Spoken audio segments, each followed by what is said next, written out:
नमस्कार, मैं रफी और आप देख रहे हैं डीएनएन इंडिया। दरगाहों में शिव मंदिर दावे से जुड़े मामले में कोर्ट से आए निर्देश के बाद पूरे देश भर के राजनेताओं द्वारा प्रतिक्रिया दी जा रही है। पूर्व राज्य मंत्री राजेंद्र सिंह गुड़ा ख्वाजा मोइनुद्दीन हसन चिश्ती की दरगाह जियारत करने पहुंचे और उन्होंने कहा, अजमेर को यूपी का संबल नहीं बनने देंगे। दरगाह में शिव मंदिर दावे से जुड़े मामले में कोर्ट से आए निर्देशों के बाद पूरे देश भर के राजनेताओं द्वारा प्रतिक्रियाएं दी जा रही है। इसी क्रम में पूर्व राज्य मंत्री राजेंद्र सिंह गुड़ा ख्वाजा मोइनुद्दीन हसन चिश्ती की दरगाह जियारत करने पहुंचे और ख्वाजा गरीब नवाज की चौखट चूमी और देश में अमन चैन की दुआ मांगी। वहीं इसी दौरान पूर्व राज्य मंत्री राजेंद्र सिंह गुड़ा ने मीडिया से वार्ता के दौरान कहा कि अजमेर दरगाह करोड़ों लोगों की आस्था का केंद्र है। अजमेर को यूपी का संबल नहीं बनने देंगे। न्यायालय द्वारा जो फैसला दिया गया है, न्यायालय को ऐसे फैसले देने से बचना चाहिए। पूर्व में बने एक्ट का हवाला देते हुए राजेंद्र सिंह गुड़ा ने कहा कि पहले की धार्मिक स्थल जिस स्थिति में है वह उसी स्थिति में रहेंगे। ये कानून बना हुआ है। भाजपा सरकार को काबिज हुए सालों बीत गए हैं। वह युवाओं के लिए शिक्षा, रोजगार के बारे में बात नहीं करती है। वह हिंदू मुस्लिम, मंदिर मस्जिद जैसे मुद्दों पर ही अटकी पड़ी है। जनता की भलाई के लिए कार्य करना चाहिए। अजमेर दरगाह शरीफ किसी एक जाति या एक धर्म का नहीं है। यहाँ हर जाति, हर धर्म का व्यक्ति अपना सर झुकाता है। अजमेर दरगाह विश्व स्तर का गंगा जमुना संस्कृति को बढ़ावा देने वाली जगह है। राजस्थान को संभल नहीं बनने देंगे। एक दरगाह शरीफ में मैं आता रहता हूँ। पहले 2 महीने पहले भी आके गया था। उससे पहले मेरा आना जाना रहा है। ये करोड़ों लोगों की आस्था का केंद्र है और दरगाह शरीफ हमारे राजस्थान का, अजमेर का, दुनिया के अंदर हमारा सम्मान है। ऐसे पीर, ऐसे महान पीर हमारे, चाहे फकीर हो चाहे संत हो, ये उनकी धरती है। और इसके ऊपर जिस तरह की न्याय छोटे कोर्ट है, लोअर कोर्ट है, उनके जो मजिस्ट्रेट हैं, उन्होंने जिस तरह के फैसले दिए, बचना चाहिए। 1991 में एक्ट बना हुआ है। पार्लियामेंट में कानून बना दिया था कि अब आगे जो जैसा है उसको रहने दो, उसके साथ छेड़खानी नहीं की जाए। लेकिन अभी राजस्थान को आप संबल बनाना चाह रहे हो, अजमेर को संबल बनाना चाह रहे हो, राजस्थान को उत्तर प्रदेश बनाना चाह रहे हो। आप काम करो ना। आज़ादी के 78 साल बाद में वो जनता को शुद्ध पानी नहीं दे पा रहे। शिक्षा में क्या किया, रोजगार में क्या किया, जनता महंगाई से त्राय करी। आप हिंदू मुसलमान, हिंदुस्तान पाकिस्तान, मंदिर मस्जिद दरगाह में क्या अटके पड़े हो? 5वीं बार सरकार है राजस्थान में आपकी, भाजपा के लोगों की। क्या कर रहे हो आप? 4थी बार हिंदुस्तान में आपकी सरकार है। जनता की भलाई के लिए काम कीजिए। अब हिंदुस्तान के प्रधानमंत्री नरेंद्र मोदी जो कहना चाह रहे हो, बांग्लादेश में जो हिंदुओं के साथ अत्याचार है, वहाँ उनकी सरकार से बात की, उनके पर दबाव बनाइए। और वहाँ पर जो मंत्रियों के साथ आपने जो यहाँ वातावरण खराब किया, उसके रिएक्शन के अंदर पूरे दुनिया में वातावरण खराब रहा, उन पर दबाव बनाइए। हम मिसाइल पटके नहीं आप ले जाके क्यों कर रहे हो? वहाँ के यहाँ गरीबों के साथ, मजलूमों के साथ क्या कर रखा आपने? और ये कि किसी एक धर्म का नहीं है, ये सभी धर्म सभी जातियों का है। या हमारे साउथ एशिया के सारे देश, वहाँ के राष्ट्राध्यक्ष, शास्त्राध्यक्ष चादर चढ़ा दिया। अमेरिका के राष्ट्रपति बराक ओबामा ने यहाँ चादर भेजी है। 2015 में हमारे नरेंद्र मोदी जी ने चादर भेजी है। राष्ट्रपति आते हैं यहाँ। तो क्या आपको पहले नहीं? यदि कोई जगह विवादित है तो वहाँ को राष्ट्रपति जाता है, वहाँ प्रधानमंत्री चादर चढ़ाता है, अमेरिका का राष्ट्रपति चढ़ाता है। क्या कर रखा? करोड़ों। ये दुनिया के अंदर सबसे बड़ा सेकुलर, सबसे बड़ा गंगा जमुनी संस्कृति को बढ़ावा देने वाली जगह है। ये ऐसी जगह से हमारे देश को आगे दिशा मिलेगी। 1000 साल से ये हमें दिशा देते, लोगों को सबल मिला यहाँ से। और ऐसा नहीं करना चाहिए। राजस्थान को उत्तर प्रदेश नहीं बनने देंगे, हम अजमेर को संबल नहीं बनने देंगे। आपका कोई भी कोशिश कर लेना, आपके मंच में सबल नहीं होंगे। गंगा जमुनी तहजीब जो है हमारे हिंदुस्तान की, अगर उसको देखना हो प्रत्यक्ष रूप से किसी को, तो वो यहाँ इस दरगाह में देखा जा सकता है, जहाँ हर जाति संप्रदाय के धर्म के लोग यहाँ पर आते हैं। और सभी धर्मों के लोगों का आस्था का केंद्र है ये दरगाह शरीफ। और लोगों ने यहाँ से फैज़ भी पाया है और दुआ भी यहाँ से होती है, तो कबूल होती है, लोगों की परेशानियाँ दूर होती हैं। इस तरीके की जगह है। और जिस तरीके से बीजेपी गवर्नमेंट लगातार जो है इस तरीके के मामलों में देश के लोगों को फंसाए रखना चाहती है, ये सोचने का विषय है तमाम देशवासियों के लिए कि हमें ज़रूरत किस चीज़ की है, कि हमें ज़रूरत रोज़गार की है, या हमारी महंगाई कम होनी चाहिए, या देश जो है हमारा उन्नति करना चाहिए, या हम जो विश्व गुरु बनने का सपना देख रहे हैं, हमें उन पर बातचीत करनी चाहिए। या ये जो चीज़ें बहुत पुरानी, कई हज़ार साल से जो चीज़ें यहाँ पे हैं, और इन चीज़ों के अंदर लोगों को उलझाकर और ये राजनीति जो सस्ती राजनीति है ये करनी चाहिए। ये देश के लोगों को इसके बारे में सोचने और समझने की ज़रूरत है कि क्या हो रहा है। ये ये लोग देश को किधर ले जाने की कोशिश कर रहे हैं। हम लोग जो है हमेशा से इस बात के कायल रहे हैं कि ताकतवर लोग जो है वो अनावश्यक रूप से कमज़ोर लोगों के ऊपर जाति ना करें। इस वक्त मुस्लिम समाज अपने कमज़ोरी की हालत में है, किसी भी वजह से, किसी भी कारण से। तो ये कमज़ोरी की हालत में जिस तरीके की चीज़ें की जा रही है गवर्नमेंट के द्वारा, ये नहीं की जानी चाहिए। गवर्नमेंट को इस बारे में सोचना चाहिए, केंद्र सरकार हो या राज्य सरकार हो।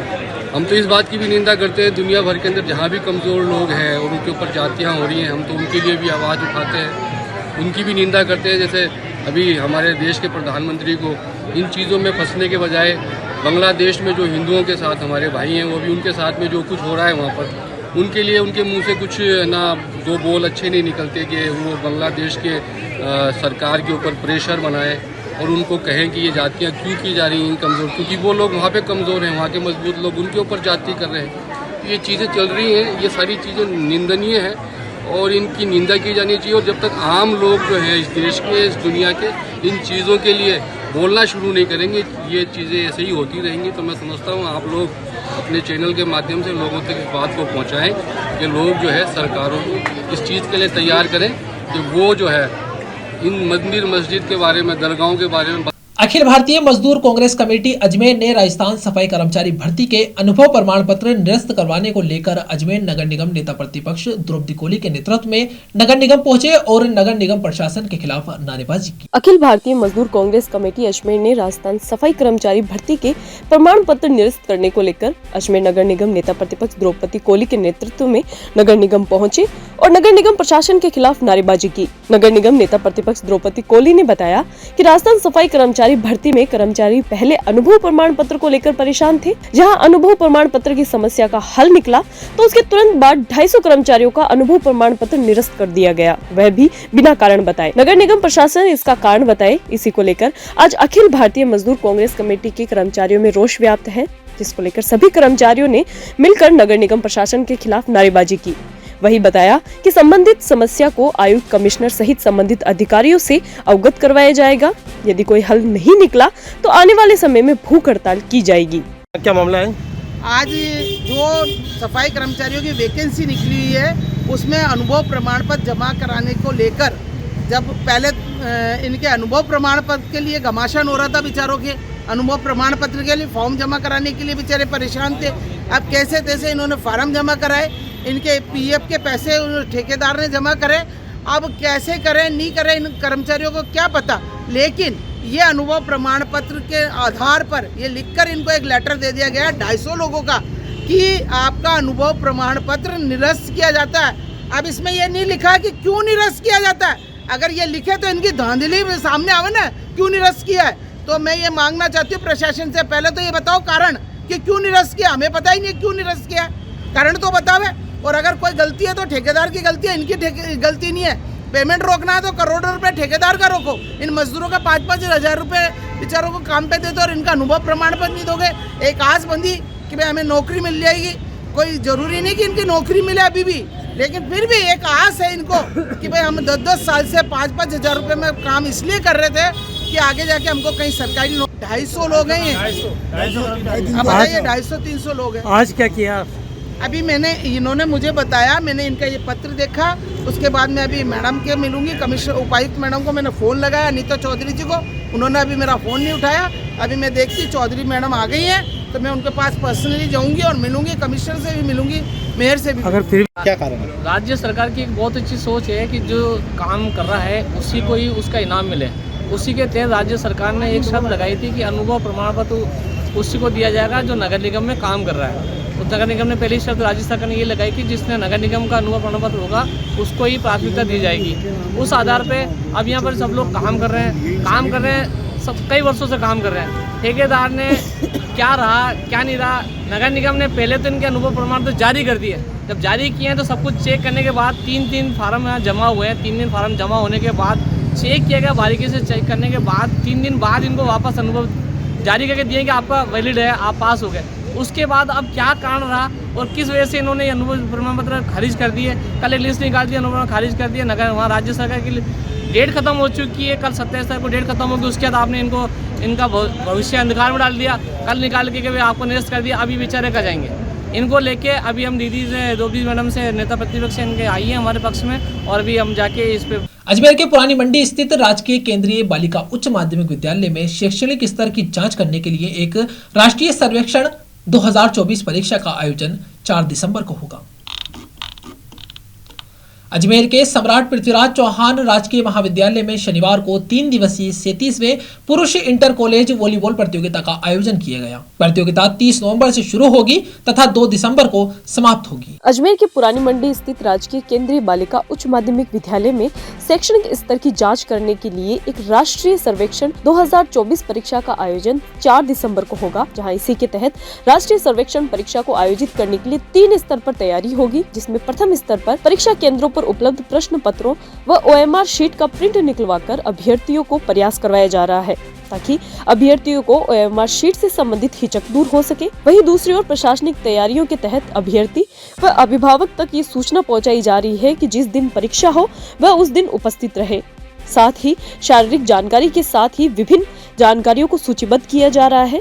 कक्षा 3 व 6 के अभ्यर्थियों की हिंदी, गणित व पर्यावरण विषय की 1.5 घंटे व 9वीं की हिंदी, गणित, विज्ञान व सामाजिक में से 3 विषयों की 2 घंटे की परीक्षा होगी। कक्षा 3 व 6 में हर विषय के 15 सहित कुल 45 व कक्षा 9 में प्रत्येक विषय के 20 अंक सहित कुल 60 अंकों के प्रश्न पत्र होंगे। परख सर्वेक्षण OMR शीट आधारित होगी। परख में सरकारी व निजी स्कूलें शामिल होगी। स्कूल का चयन परीक्षा से 1-2 दिन पहले NCERT डाइस के आधार पर करेगी। विद्यार्थियों का शैक्षणिक स्तर पिछली कक्षा के स्तर के प्रश्नों से जांचा जाएगा। ब्यावर, केकड़ी समेत अजमेर जिले की 300 सरकारी व गैर सरकारी विद्यालयों के विद्यार्थी इस परीक्षा में सम्मिलित होंगे। राष्ट्रीय सर्वेक्षण जो परीक्षा 4 दिसंबर को आयोजित हो रही है, इसकी 3 स्तर पे जो है तैयारी हम करवा रहे हैं। पहली तैयारी कोई हमारे बच्चे अच्छा प्रदर्शन करें, इसके लिए प्रत्येक सैंपल स्कूल में जो हमारे साला दर्पण पे जो प्रश्न पत्र उपलब्ध हैं उनके प्रिंट निकाल कर OMR शीट के माध्यम से उन सैंपल स्कूलों में उन बच्चों को इसका अभ्यास करवाया जा रहा है, ताकि बच्चों में एक हिचक OMR शीट के बारे में रहे तो वो उनकी दूर हो सके। इसके अलावा प्रशासनिक तैयारी भी हम करवा रहे हैं। प्रत्येक बच्चे तक, प्रत्येक अभिभावक तक ये सूचना पहुंचा रहे हैं कि भाई बच्चा उस दिन उपस्थित रहे, क्योंकि परीक्षा में बच्चा भाग तब ले पाएगा जब वो उपस्थित रहेगा। इसके अतिरिक्त चूँकि इस परीक्षा के दौरान बच्चों से संबंधित कुछ सूचनाएं भी चाहिए, जैसे उनका वजन, उनकी लंबाई, तो उसको भी सूचीबद्ध किया जा रहा है ताकि समय कम लगे। ये कक्षा 3, कक्षा 6 और कक्षा 9 में होगा। कक्षा 3 में 3 विषयों का, भाषा, गणित और पर्यावरण। कक्षा 6 में भी इसी प्रकार 3 विषय, और कक्षा 9 में ये 4 विषय का होना है।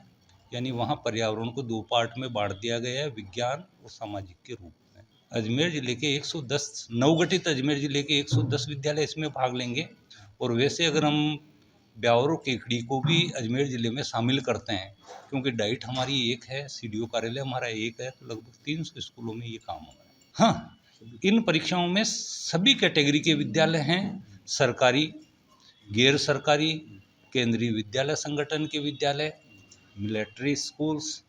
राजस्थान विद्युत संयुक्त संघर्ष समिति के कर्मचारी रैली निकालकर जिला मुख्यालय पहुंचे और विद्युत निगम के निजीकरण, ठेका प्रथा निरस्त कर GPF कटौती शुरू करने व स्थायी कर्मचारियों की भर्ती के लिए प्रदर्शन किया, जहां समिति के कर्मचारियों द्वारा मुख्यमंत्री के नाम जिलाधीश को ज्ञापन सौंपने के साथ ही ऊर्जा विभाग के सचिव के नाम अधीक्षण अभियंता को ज्ञापन सौंपा। राजस्थान विद्युत संयुक्त संघर्ष समिति के कर्मचारी रैली निकाल जिला मुख्यालय पहुंचे और विद्युत निगम के निजीकरण, ठेका प्रथा निरस्त, GPF कटौती शुरू करने व स्थायी कर्मचारियों की भर्ती के लिए प्रदर्शन किया।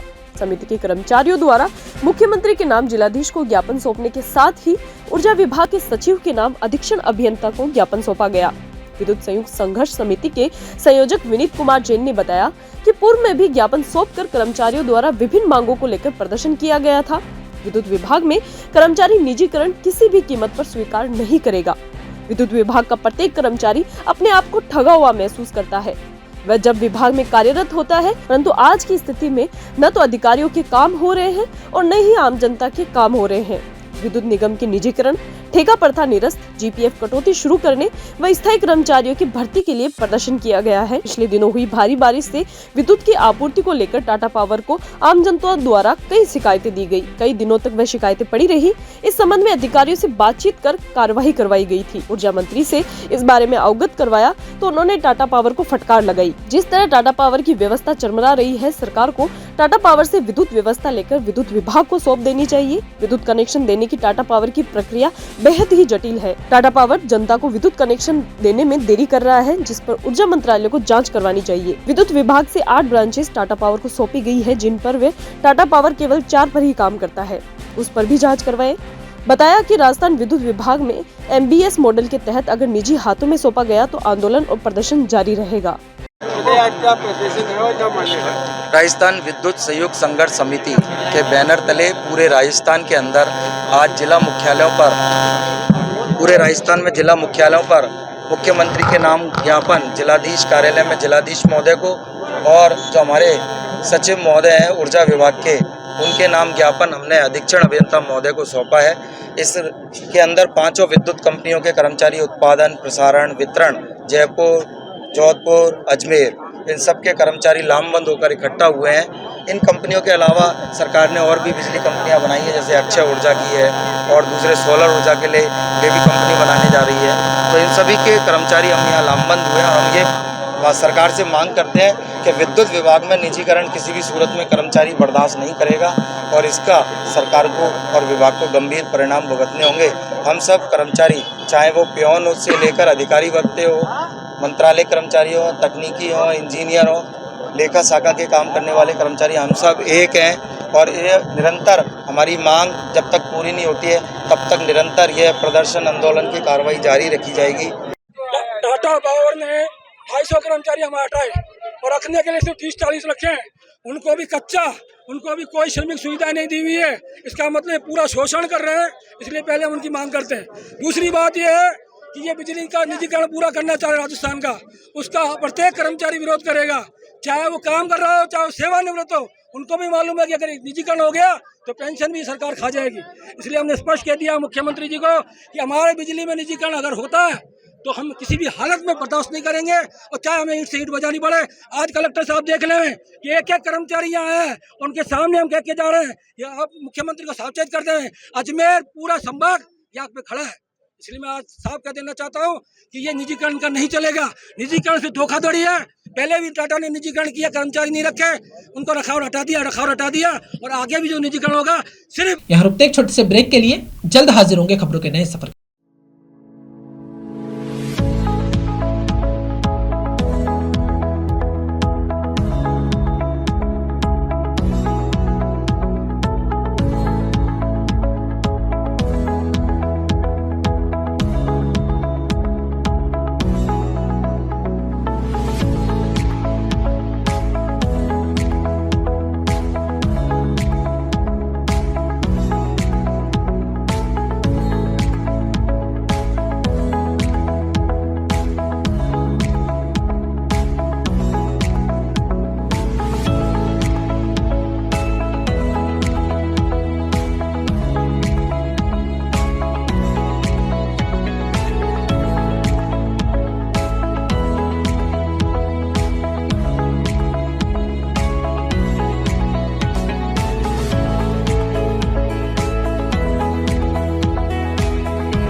Excited?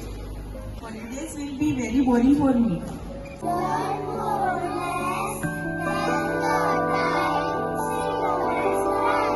I opt for using black rice and sugar. This black rice has a very unique flavor. जिला स्तरीय SMC और SDMC की एक दिवसीय अमुखीकरण कार्यशाला का आयोजन तोपदला स्कूल में किया गया। जिला स्तरीय SMC और SDMC की एक दिवसीय आमुखीकरण कार्यशाला का आयोजन तोपदड़ा स्कूल राजकीय उच्च माध्यमिक में आयोजित किया गया। कार्यवाहक प्रधानाचार्य राजेश कुमार शर्मा ने बताया कि इसके अंतर्गत 90 प्रतिभागियों ने भाग लिया, जिसमें मुख्य अतिथि के रूप में सीडीओ जगनारायण व्यास ने शिरकत की।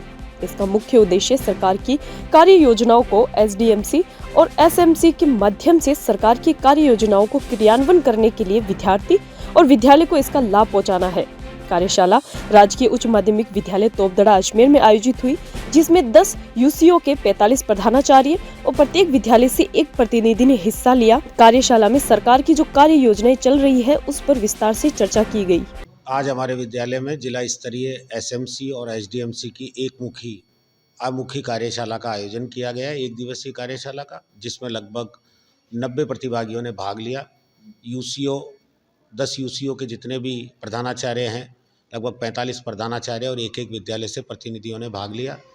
और एसएमसी और एसडीएमसी की जो कार्य योजनाएं सरकार द्वारा वर्ष पर्यंत चलती है, उन्हीं वर्ष पर्यंत कार्यशालाओं में किस तरीके से हमें कार्य करना है, एसडीएमसी का विद्यालय स्तर पर क्या योगदान है, एसएमसी का विद्यालय स्तर पर क्या योगदान है, इनसे संबंधित समस्त चर्चाएं हमने इस कार्यशाला में की है।